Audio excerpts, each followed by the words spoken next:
விஜய் வந்து இப்போ அது கொடுக்குறேன் இது கொடுக்குறேன் அப்படின்னு சினிமாவில் வசனம் பேசுகிற மாதிரி எல்லாத்தையும் சொல்லிட்டு இருக்காரு. முதல்ல குழந்தைங்களுக்கு கொடுத்த சைக்கிள் கொடுக்கறதுக்கே நிதி பற்றாக்குறையாக இருக்கு.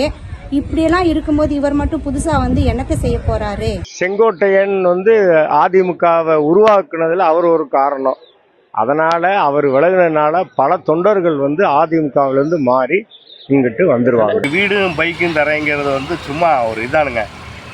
சீமான் சொன்ன மாதிரி காரை தரேன்னு ஓட்டு அம்பேத்கர் ஃபோட்டோவை தருவேன்னு சொன்ன மாதிரி இவர் பைக்கை தரேன்னு ஓட்டு என்னத்தை தருவாருன்னு தெரியலைங்க.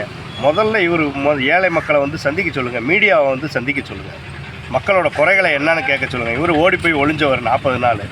எப்படி வந்து இவர் பைக்கையும் வீடையும் தருவாருங்க?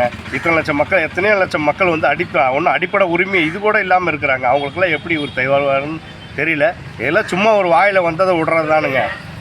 இவர் சும்மா ஒரு பிராடு தானே. அனைத்து இந்திய அண்ணா திராவிட முன்னேற்ற கழகத்தை ஒன்றிணைக்க போவதாக தன்னை பிரகடனப்படுத்திக் கொண்டு தன்னை விளம்பரப்படுத்திக் கொண்ட செங்கோட்டையன் தமிழக வெற்றி கழகத்தில் இணைவதன் மூலமாக எப்படி அனைத்து இந்திய அண்ணா திராவிட முன்னேற்ற கழகத்தை ஒன்றிணைக்க முடியும்?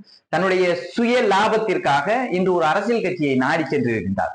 அனைத்து இந்திய அண்ணா திராவிட முன்னேற்ற கழகத்தை ஒன்றிணைக்க வேண்டும் என்றால் அனைத்து இந்திய அண்ணா திராவிட முன்னேற்ற கழகத்திலிருந்து பிரிந்து சென்றவர்களை சேர்க்கலாம். அனைத்து இந்திய அண்ணா திராவிட முன்னேற்ற கழகத்திலிருந்து நீக்கப்பட்டவர்களோடு கூடி கும்மாளம் அடித்துவிட்டு இந்த நடிகர் விஜயின் பின்னால் போய் சென்று ஒளிந்து கொள்வதன் மூலமாக செங்கோட்டையன் தமிழக அரசியலுக்கு லாயக்கற்ற தன்னை அரசியல்வாதியாக தன்னை நிரூபித்திருக்கின்றார். தமிழக அரசியலுக்கு தான் தகுதியற்ற நபர் என்பதனை தன்னை தானே நிரூபித்துக் கொண்டிருக்கின்றார்.